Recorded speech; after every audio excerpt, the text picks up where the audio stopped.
ഇന്ന് നിങ്ങൾ ആരൊക്കെയുണ്ട് സിനിമയ്ക്ക് പോവാൻ? ഞങ്ങളായിട്ടുണ്ട്. നീ ഉണ്ടോ? ഞാനില്ലടാ, എനിക്ക് വീട്ടിൽ പോകാം. എടി നിക്കടി, വൈകുന്നേരം സിനിമയ്ക്ക് പോയിട്ട് കൊണ്ടുപോയിടാന്ന്. അതൊന്നും ശരിയാവത്തില്ലടാ, നേരത്തെ വീട്ടിൽ കയറാം. എന്നാ നീ വരണ്ട, നമുക്ക് പോടാ. ആ നാട്ടിൽ നിന്ന് കൂട്ടുകാരെ വിളിക്കുന്നത്. ഓ, ഇവനും ഉണ്ട്, ഇവന്റെ നാട്ടിലെ കുറെ കൂട്ടുകാരും ഉണ്ട്.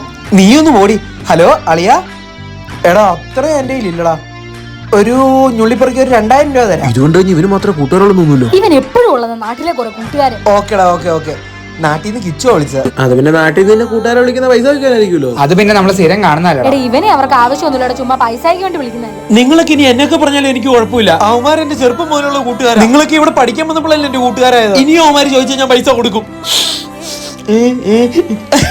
കിച്ചു വിളിച്ചപ്പോ അവന്മാരുടെ മുമ്പിൽ നിന്ന് ഞാൻ എടുത്തായിരുന്നെങ്കിൽ പൈസയുടെ കാര്യം മൊത്തം പറഞ്ഞേനെ. ഇനിയിപ്പോ കുഴപ്പമില്ല. എടാ നീ ഇങ്ങനെ 2 ലക്ഷം രൂപ ചോദിക്കാതെ നാളെ തരാന്ന് പറഞ്ഞോണ്ടല്ലോ നീ എന്റെ പൈസ മേടിച്ചോണ്ട് പോയതാ. എന്റെ പൈസ എന്തിയടാ? എടാ ഞാൻ വന്നിട്ട് 1 കൊല്ലം ആയതല്ലേ ഉള്ളൂ. 1 കൊല്ലമായിട്ട് നീ ആകെ അയച്ച എനിക്ക് 150 രൂപ. എടാ എന്നോടാ, ഞാൻ ഇപ്പൊ ഒരു 2000 രൂപ അയക്കാം. നീ അവിടെ സൂചിക്കല്ലേ? ആർഭാടമൊന്നും ഇല്ല. അടുത്ത ആഴ്ച എനിക്ക് മൊത്തം പൈസ